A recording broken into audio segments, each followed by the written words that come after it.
Run away now. During a trip with my husband Andrew, I was whispered to by a stranger at a rest stop.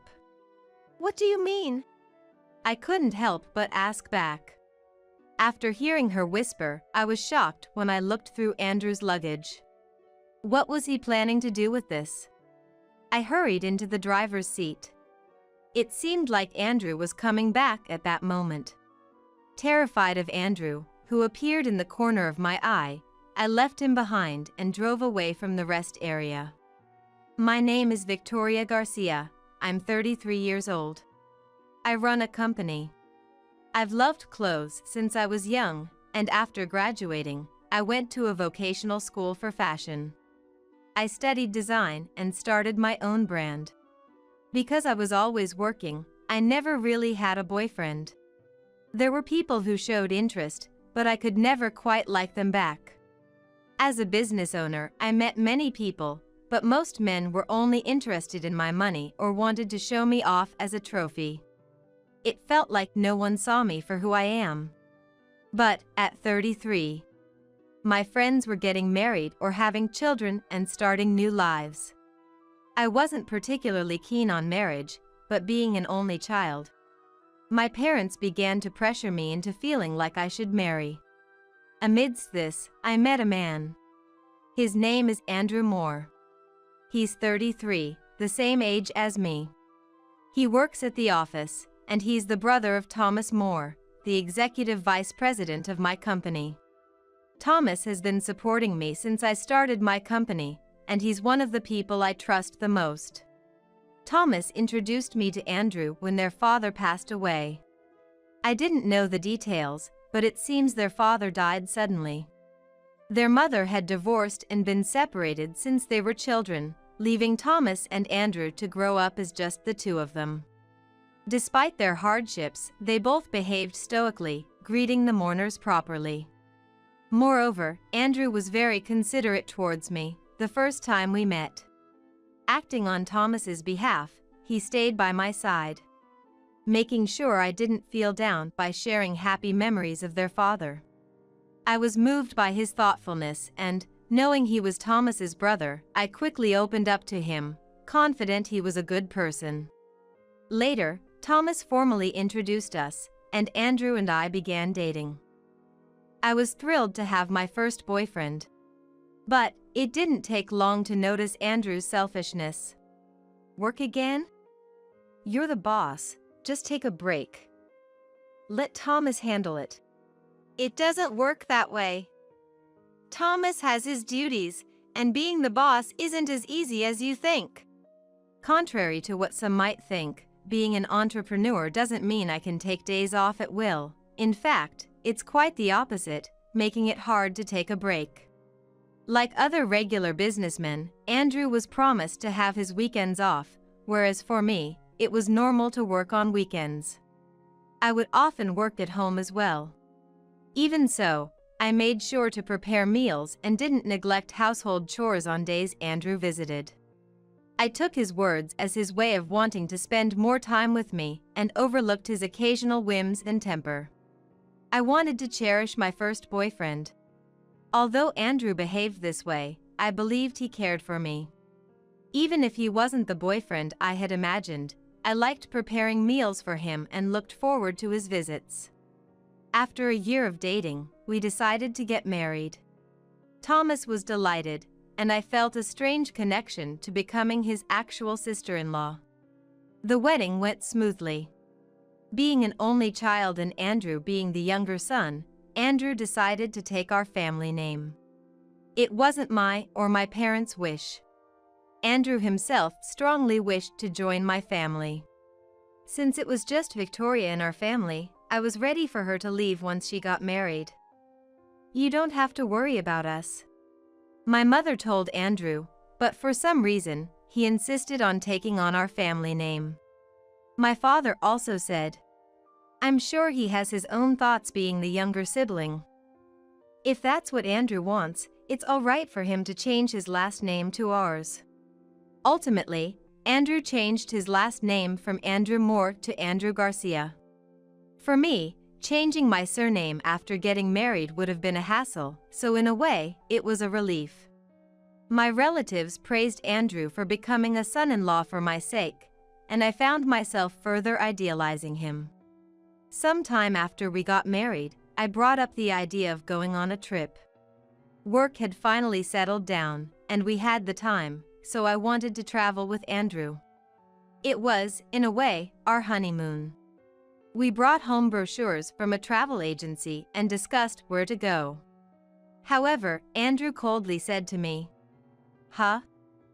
Abroad? That's a waste of money. Just because you're the boss doesn't mean you should waste money.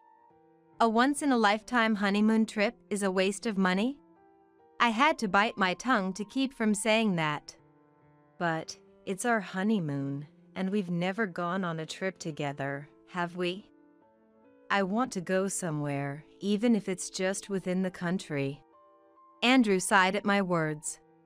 Then, reluctantly, "If it's within the country, then okay." "Ah, that's right, there's a nice hotel," he said. I really wanted to go abroad, but if Andrew didn't want to, then I couldn't insist. I changed our destination to that hotel. Andrew told me about his recommended hotel, choosing a good room and plan without being too extravagant.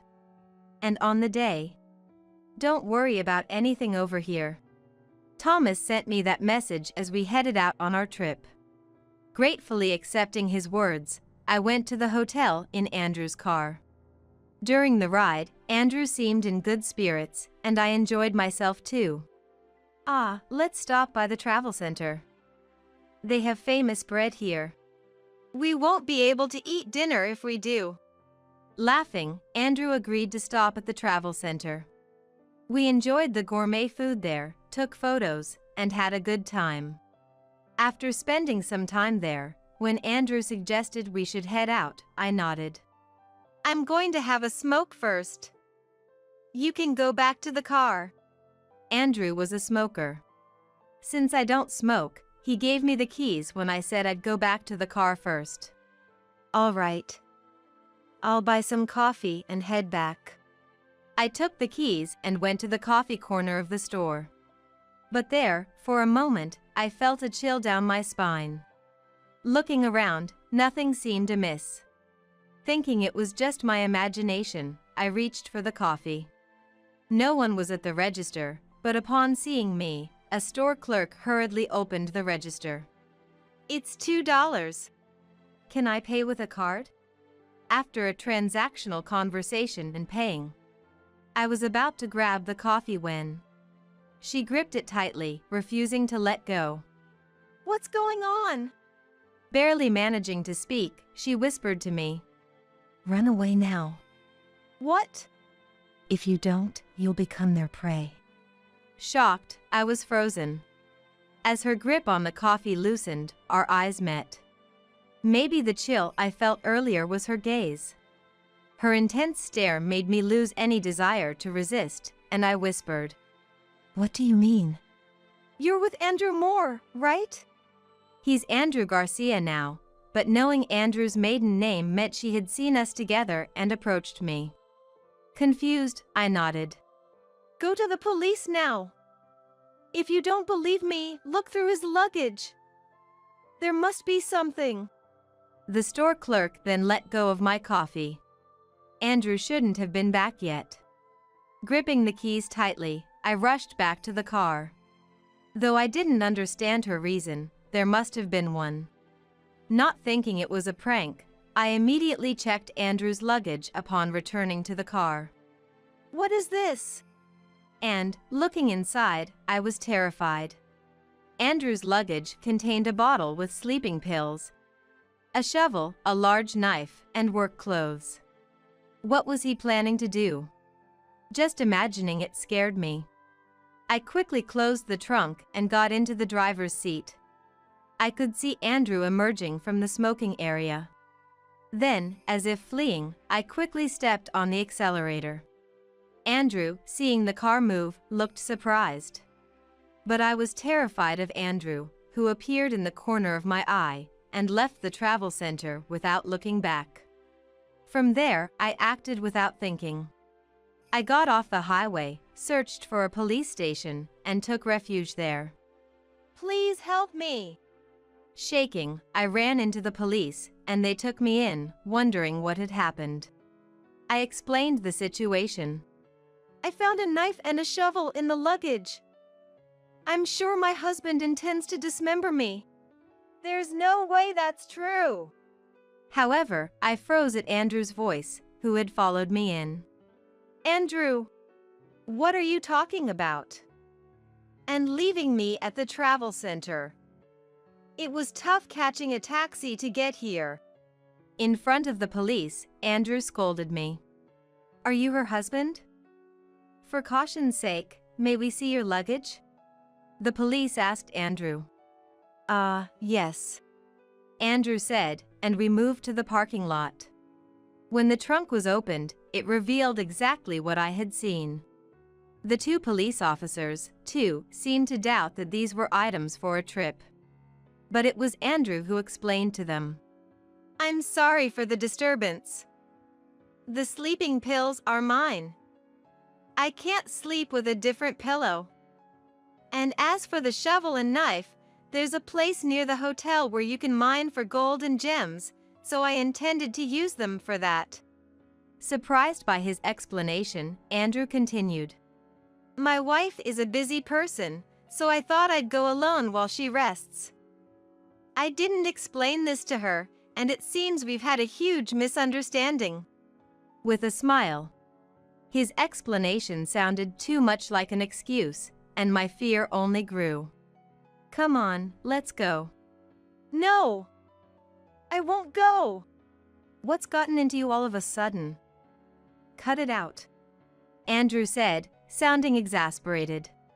To the police, I must have seemed like a mad woman. Reluctantly, I left the police station with Andrew. "What's gotten into you, seriously?" Even after leaving the police, Andrew seemed concerned. But even that could have been an act to gain my trust. That night, we arrived at the hotel. What should have been an exciting time felt heavy. "Come on. Take a shower and freshen up." As soon as we arrived, Andrew urged me to take a shower. Feeling uneasy, I headed to the bathroom. But on the way, I realized I had forgotten my face wash in my bag and returned to the room. There should have been only Andrew in the room, but I heard voices inside. I quietly listened in. "That was close, man. Never thought the luggage would be checked. But our plan hasn't failed, has it?" I froze on the spot as the implication of his words became clear.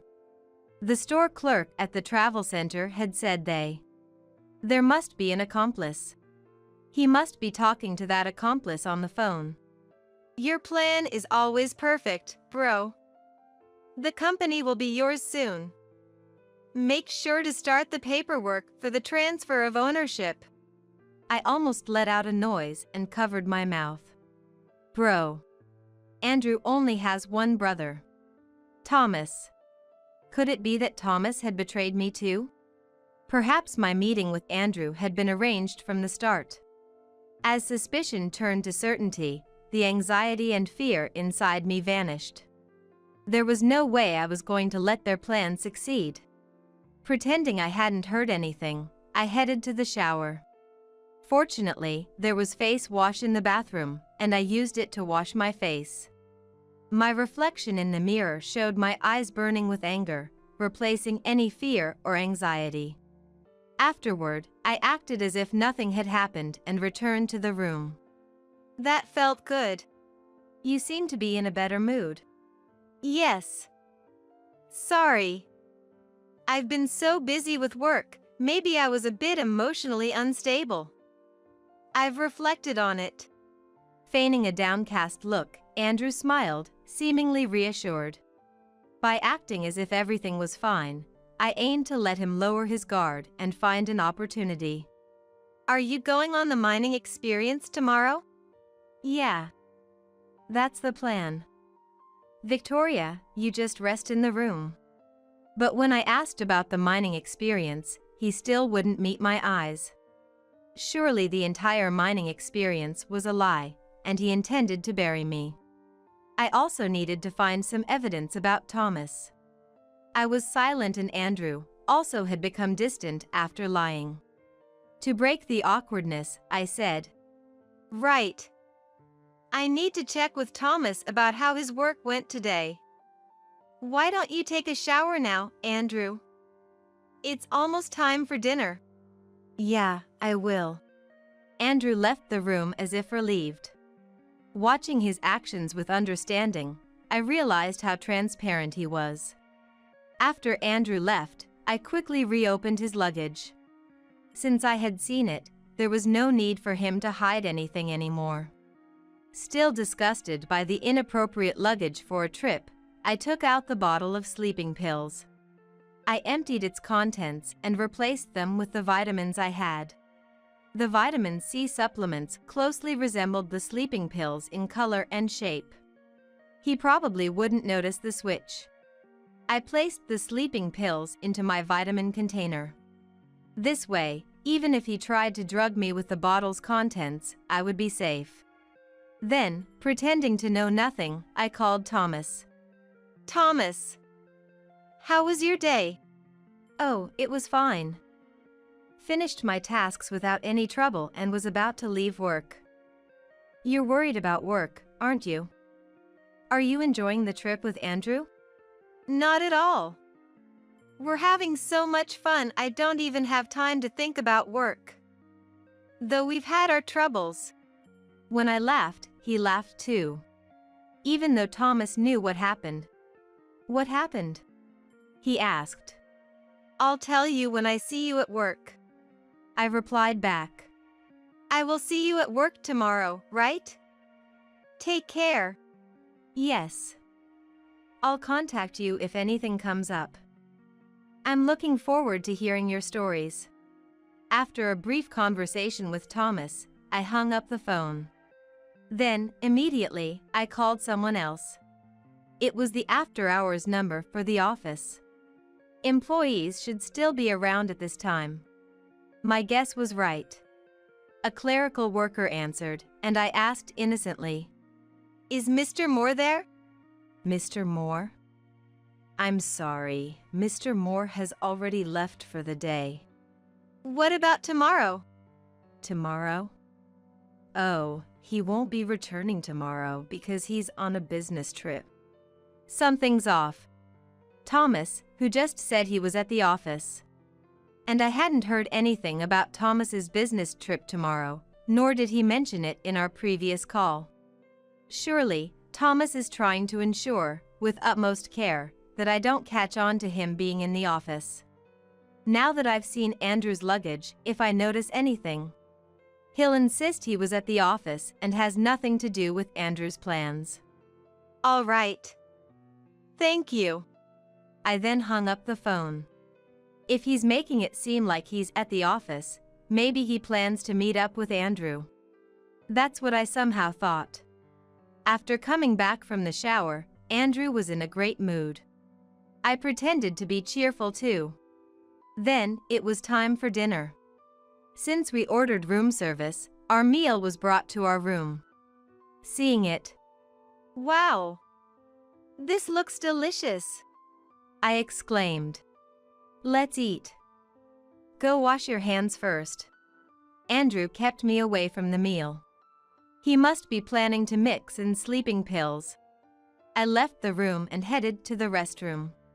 Leaving the water running and peeping back into the room, sure enough, Andrew took out a bottle of sleeping pills, crushed the supplements inside, and mixed them into my drink. I captured this scene with a silent camera. Turning off the faucet, I sat down as if I'd just returned, and we toasted. Andrew watched me drink. Afterwards, while enjoying a delicious meal, I repeatedly pretended to be drowsily. "You must be tired from traveling. After we're done eating, let's go to sleep early." "You're right." The meal was delicious. To think someone would mix drugs into such wonderful food, what kind of person does that? If you're that sleepy, go to the bathroom first, Andrew said to me, staggering. I followed his suggestion and stood up to go to the restroom. Pretending to do so, I peeked back into the room. Once again, Andrew took supplements from the bottle of sleeping pills and this time mixed them into my soup. Even if it's just supplements, the amount would surely make one sleep deeply. Which must be his intention. After returning from the restroom, I drank the soup with supplements, not leaving a drop. "Where's your usual supplement?" Andrew asked me, on the verge of falling asleep. Because I rarely forget to take my supplements. However, today I couldn't take them. I'm good for today. So sleepy. Andrew, you can take them if you want. You're tired, right? I deliberately said that to Andrew. Occasionally, Andrew would take my supplements. I didn't think it would go so smoothly, but with those words, Andrew took my supplement. Of course, it was the real sleeping pills I had switched earlier. Afterwards, a staff member from the inn came to collect the dishes. Andrew and I watched as they cleared up, thanked them, and then I dove straight into bed. "Hey, you're really going to sleep?" "I suddenly feel so sleepy," I said quietly and closed my mouth. Then I started to breathe quietly. This stuff really works. Andrew, believing he had made me take the sleeping pills, muttered to himself. After a while, I heard Andrew's voice from next door. "Bro? Are you on your way here?" It seems the person on the phone is Thomas. And it sounds like he's coming this way. I secretly recorded their conversation with my phone I had in hand. "Victoria's asleep. Gave her double the dose of sleeping pills, so she's out cold. Maybe we should drown her like we did with Dad?" I couldn't believe my ears when I heard those words. Could it be that they had also done something to his own father? "I got it. I'm sleepy too, so I'll take a little nap until you arrive." My heart was racing, and there was no way I could sleep. Just to confirm. The company will be yours, and all of Victoria's insurance money will be mine, right? Well, it'll take some time since it's a disappearance, but that can't be helped. Andrew confirmed this with Thomas as if making sure. It seems they were indeed conspiring to get rid of me. By making it look like I disappeared, Thomas could manage the company without suspicion. And Andrew could boldly play the part of the husband waiting for my return, eventually getting everything. A well-thought-out plan by the smart Thomas. I had been saved by his smarts many times, but if it weren't for that woman I met at the travel center, I surely would have fallen prey to their plan. After the call ended, Andrew, who had taken the sleeping pills, began snoring loudly and fell asleep. Confirming this, I got up. Though not sad, tears fell as I looked at his sleeping face. Then, hastily packing my things, I fled from Andrew again. This time I had undeniable proof. With it, I ran to the police station once more. Unlike during the day, the police believed everything I said this time, as I had come back with evidence. Photos of the moment sleeping pills were mixed into the meal and the recent phone call recording. Presented with irrefutable evidence, police cars rushed to the hotel. Entering the room with the police, there were Thomas and Andrew, still deep in sleep even as he was being woken up. Thomas, surprised by my appearance with the police, turned pale. "Boss, why are you here? And with the police?" He must have been in a panic, realizing I was missing upon his arrival. The bed was a mess, and every possible opening, closets and windows, were all open. "I know everything about your plan. And about Father too." Thomas hung his head at my words. "I never thought I'd be betrayed like this. It's disappointing." Thomas couldn't say anything in response to my words. Even the smart him couldn't think of any excuses this time. "We would like to hear the details at the police station." the police said, and took Thomas outside. Andrew, woken up by the police, looked vacant and couldn't comprehend anything as he was taken away. With both of them arrested, I breathed a sigh of relief. Surely, they would face strict interrogation and punishment for both my case and their father's. I hoped this would at least clear some of the resentment. As expected, both received prison sentences. I divorced Andrew. Despite Andrew saying he wouldn't divorce, I was able to do so without issue through the court. It was the obvious outcome. Thomas was fired from the company. Andrew was also fired from his position.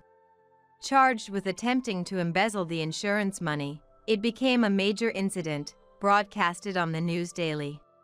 While it was a tough time for both the company and myself, when things cooled down, I suddenly became curious about the woman at the travel center who had advised me to flee from Andrew. Without her, I would have unsuspectingly become their victim. I wanted to thank her. And that day came sooner than I thought. "Boss, you have a visitor." The person who visited was the woman who had helped me that day. "I'm glad to see you're safe."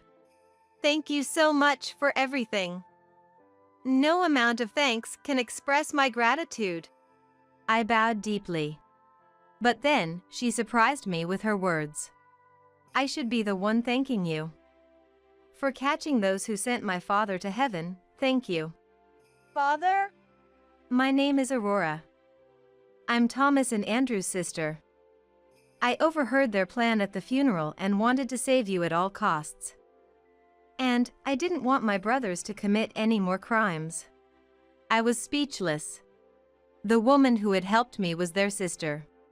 I hadn't even known they had a sister. I had never heard them talk about her. I was taken in by my mother, so when I met my brothers at the funeral, it had been a really long time. But both of them, they had lost any semblance of the kind brothers they used to be. Learning about what happened to our father was truly shocking. I wanted them to pay for their crimes, but I couldn't say it. "It's all thanks to you, Victoria." When I saw them at the travel spot, I just knew that today was the day. I remembered the serious look in her eyes at that time. There wasn't a trace of doubt, just a serious gaze that made me trust her. Perhaps ironically, it reminded me of Thomas, whom I had trusted. I smiled with genuine relief. Surely, they will atone for their sins. I probably will never forgive them in my lifetime, nor will I ever trust them again. But being able to say that, I think, was also wishing for Aurora's hope to be fulfilled. Afterwards, returning to my single life, I threw myself into my work as before. With all that had happened, my parents stopped nagging me about getting married. I hadn't decided to stay single for life, but I had come to think that I had had enough of marriage.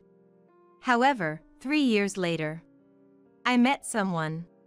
His name was Ryan and was the president of a new client company, who also had a divorce history, and we hit it off over our shared experiences in divorce and business management. Most importantly, he didn't see me just as a president or for my money. We became great drinking buddies, and eventually, we started dating, planning to marry in the spring. You've had quite the experience. Surely, there won't be any more misfortune greater than that. Your life from now on will be filled with nothing but happiness. Ryan told me so. I can't erase the past.